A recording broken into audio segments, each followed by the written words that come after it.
At any one time, on any one day, over 16 million containers are in transit around the world.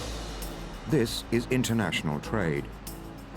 Exports are vital to many UK companies and the very lifeblood of the country's economy. But what's being exported in those containers? Or that cargo plane? That truck? Or that ship? Could it be detrimental to our own security and well-being? Or that of our friends and allies? Might it be used not for its intended civilian purpose, but put to military use, or used to produce or deliver nuclear, biological, or chemical weapons? For all exporters, and for the country as a whole, it is absolutely vital that all our exports are responsible exports. Ensuring that is the job of the Export Control Organization, or ECO.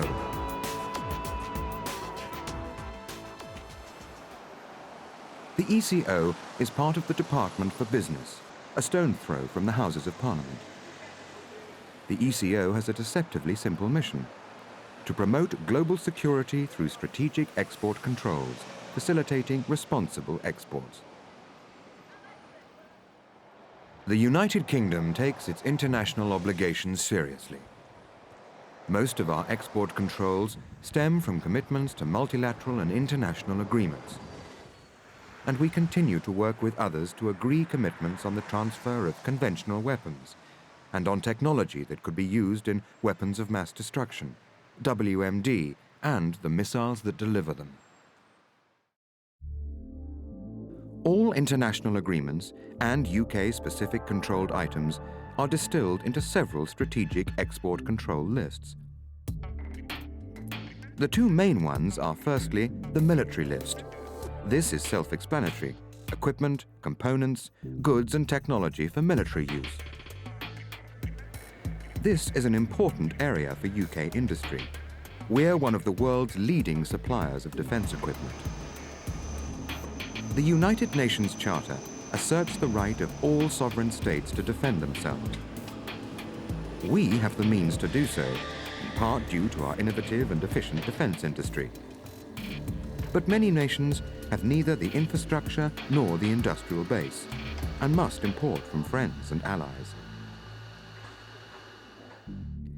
The ECO also processes and manages trade control licenses for moving military goods from one overseas country to another. This covers trade activities both in the UK and, in certain circumstances, abroad. The scope of the dual-use list is less obvious. These are civilian goods that could have a military or WMD use. It includes certain electronic components, radars, sensors, equipment for manufacturing chemicals, biotechnology equipment, certain aluminium alloys, some machine tools, and many more goods. The controls also apply to the transfer of software and technology, including by electronic means. In addition to the items on the control lists, non-listed items may require a license under the WMD or military end-use controls. Some exporters might be surprised to see their products or activities on this list. Unfortunately, ignorance is no defense, and exporting or trading controlled goods and technology without a valid license is a criminal offense. Companies are likely to lose business and suffer damage to their reputation. Individuals can be fined or imprisoned for up to 10 years. That's why it's important to realize that export control is a two-way process, where exporters have certain responsibilities. And that's everyone, from export control managers and company directors to sales and marketing and shippers. Companies should have their own internal compliance program to ensure they comply with legislation.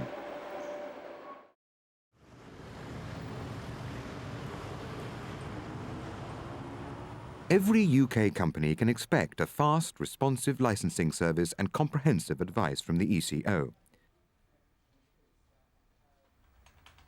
The advice available includes the website, which offers both general information and specific guidance notes about export controls, and explains the various different licenses, regular updates, telephone and email helplines, and a program of seminars and workshops.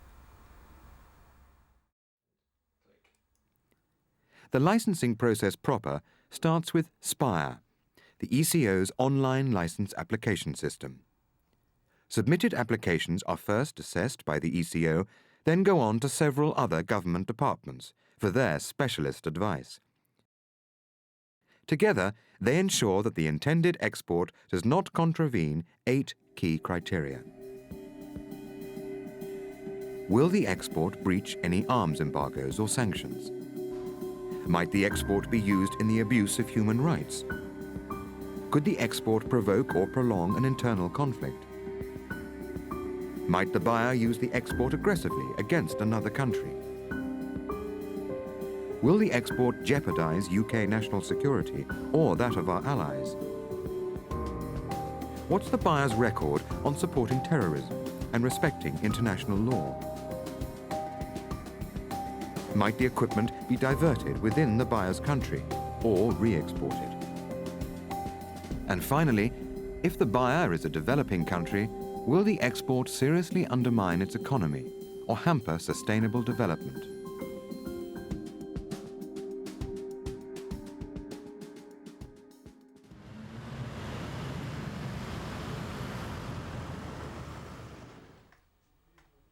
Most license applications are processed within 20 working days, and licenses are issued electronically.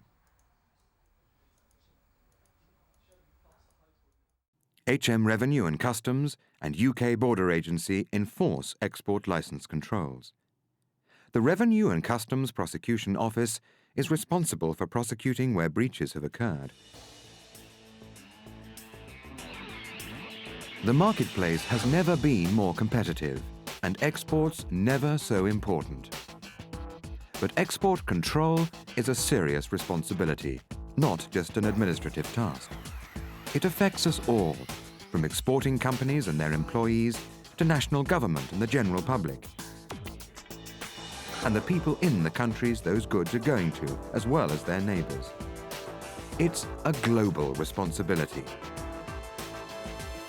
What the ECO does and the licensing process is, of course, more complicated than a short video like this can ever hope to explain. But the Export Control Organization is there to help. It's all about balancing regulation with service. Together, we can make sure that for the United Kingdom, all our exports are responsible exports.